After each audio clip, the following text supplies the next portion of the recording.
लेकिन यशोदा के घर में माँ बेटी के बीच अब हर रोज झगड़ा होता था। पार्ट 7 में मैं बता चुकी हूँ कि अब यशोदा और उसकी बेटी हर दिन किसी न किसी बात से लड़ती झगड़ती रहती थी। यशोदा मान्या को हर रोज उस लड़के से दूर रहने को कहती, इसलिए यशोदा मान्या की दुश्मन बन गई थी। जब यशोधरा मान्या को समझाती तो मान्या चिढ़ उठती। एक माँ का हृदय अपने बच्चों के लिए कितना कोमल होता है, इस बात से कोई अनजान नहीं।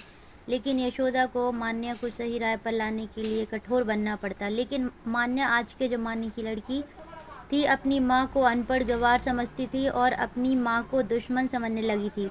अपनी माँ के लाड़ दुलार और उसके एहसानों का बदला उसके कुछ इस प्रकार चुकाया, एक असहनीय पीड़ा दी उसे अपनी माँ को। एक दिन सुबह सुबह यशोदा जागी तो देखा कि मान्या के कमरे का दरवाज़ा खुला हुआ है। जब यशोदा ने जाकर देखा तो पाया कि मान्या अपने घर के कमरे में नहीं है और उसका बैग और कुछ कपड़े गहने जो यशोदा ने मान्या के लिए बनवाए थे वो सभी अपनी जगह पर नहीं। यशोदा को समझते देर नहीं लगी। मान्या उस लड़के के साथ जा चुकी थी और दोनों ने किसी मंदिर में जाकर शादी कर ली थी। जब यशोदा ने उस लड़के के घर जाकर देखा तो वहाँ ताला लगा हुआ था।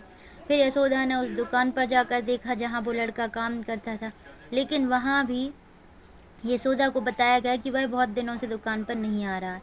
यशोदा चुपचाप बिना कुछ कहे वहाँ से घर के लिए आ गई। यशोदा की बेटी भाग गई थी, ये खबर पूरे मोहल्ले में सनसनी की तरह फैल गई। अब मोहल्ले के कुछ भले मानुस जो कि सच्चे पड़ोसी होने का दावा करते हैं, यशोदा को सांत्वना देने आते और फिर वही लोग बाहर जाकर मान्या और उस लड़के के बारे में तरह तरह की बातें करते। यशोदा का जीना मुश्किल हो गया था और ऊपर से कैंसर जैसी बड़ी बीमारी और अपने रिश्तेदारों और मोहल्ले वालों के ताने। उसके बावजूद भी यशोदा एक माँ थी। उसने बहुत कोशिश की मान्या का पता लगाने की और उसे घर वापस लाने की, पर उसे उसका कोई पता नहीं चला।